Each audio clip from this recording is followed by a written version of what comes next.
Top quality और consistent performance के लिए सिर्फ सिल्वर पंप्स। टॉप क्वालिटी और कंसिस्टेंट परफॉर्मेंस के लिए सिर्फ सिल्वर पंप्स, नाम याद रखना।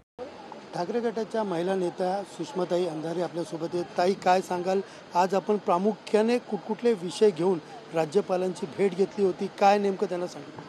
आज महामहिम राज्यपाल महोदयांकडे आम्ही राज्यातल्या महिलांवर होणारे अत्याचार, लैंगिक हिंसाचार आणि राज्यातून बेपत्ता होणाऱ्या महिलांची वाढती संख्या, शिवाय लाडकी बहीण असे अनेक मुद्दे घेऊन चर्चा केली। आम्ही राज्यपाल महोदयांना विनंती केली की लाडक्या बहिणीचे पैसे आपण जरूर द्यावेत, पण ते पैसे देण्यासाठी आपण सामाजिक न्याय विभाग किंवा आदिवासी कल्याण किंवा सारथी, बार्टी, महाज्योती यांचे पैसे तिकडे वळते केले जाऊ नयेत, ही आमची विनंती होती। ड्रगच्या मुद्द्यावर आम्ही चर्चा केली आणि रिक्वेस्ट केली की पुण्यामध्ये जे इल्लीगल पब बार आहेत, विशेषतः विमाननगर, लोहगाव, धानोरी या सगळ्या परिसरातले, त्याकडे आपण लक्ष द्यावं आणि पुणे आयुक्तांना तशा सूचना कराव्यात। आम्ही एक तिसरा महत्त्वाचा मुद्दा आज चर्चेमध्ये मांडला आहे की राज्यातल्या ज्या बेपत्ता होणाऱ्या महिला आहेत त्यांच्या संबंधाने राज्य सरकारने एक मोहीम सुरू करणं गरजेचं आहे। आणि एक शेवटचा मुद्दा असा होता की महिला आयोगाला पूर्णवेळची महिला आयोगाची अध्यक्षा द्या।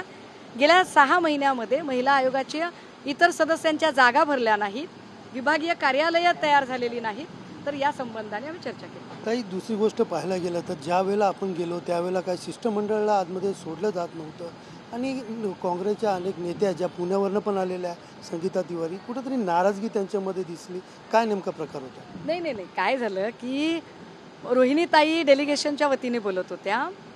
रोहिणीताईंकडून रिक्विजिशन टाकताना, म्हणजे आपण जो भेटीची मागणी करतो ती भेट मागताना त्यांच्याकडून लिहिण्यात चुकलं होतं।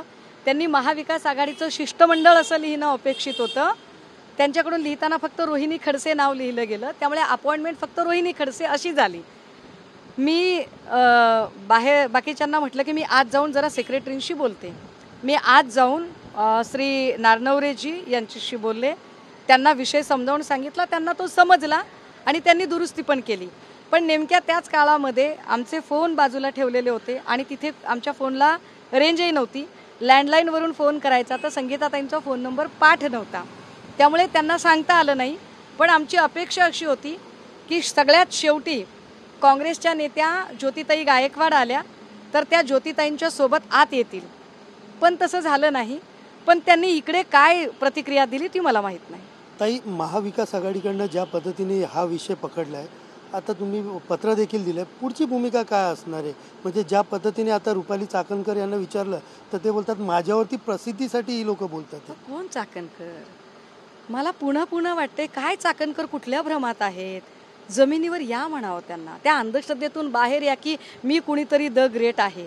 एवढा कुणाला वेळ नाही आहे की चाकणकरांवर बोलावं। मी तुम्हाला सांगते, आजच्या संपूर्ण चर्चेमध्ये म्हणजे किमान आम्ही 40 ते 45 मिनिटं राज्यपाल महोदयांशी चर्चा केली। 45 मिनिटात फक्त आम्ही 3 मिनिटं चाकणकरवर खर्च केलेले आहेत। 3 मिनिटं।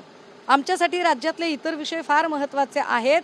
चाकणकरबाई ज्यांना महत्त्वाचे वाटत असतील त्यांना वाटाव्यात, आम्हाला काय त्याच्याशी काही वाटत नाही। मी मगाशीच म्हटलं की चाकणकर म्हणजे काय, कोण आहेत त्या?